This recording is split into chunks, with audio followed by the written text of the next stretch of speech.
lihlelo fakela umthetho.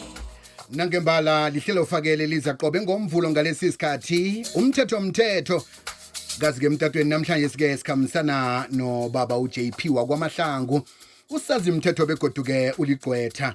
Namhlanje sindwa nekhaya sokuxoxa ngamalungelo wabantu. Iye siyazi ukuthi avundlile manengi.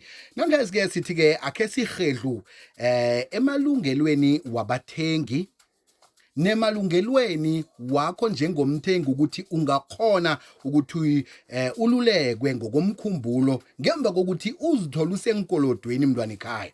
Ngithena ke izihubhululo ke ngabona nje ukuthi ke kune act yeSouth Africa apha yaxola ngomnyaka 2008 i-act number 68 yathoma ukusebenza ngomnyaka ka2011.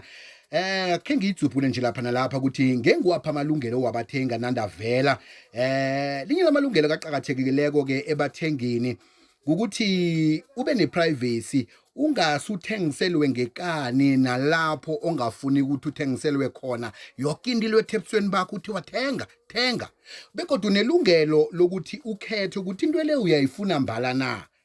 Unelungelo lokuthi nange ungakathabi ngomkhiqizo uthengileko khona ukuthi ubusele emva.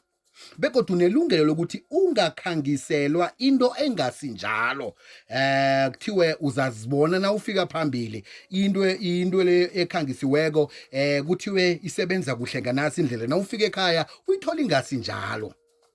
Okhunye ke unelungelo lokuthi ngemva kokuthi uyithola into leyo ukuthi ayisebenzi ngendlela othengiselwe yona njalo uyibusele bekodwa ithathwe ngaphandle ukuthi kube nembadelo. Anga emkhanyweni uzwe amandla ikwekwezi FM Isinto simoto yo ikuphethe butshelela kukhanya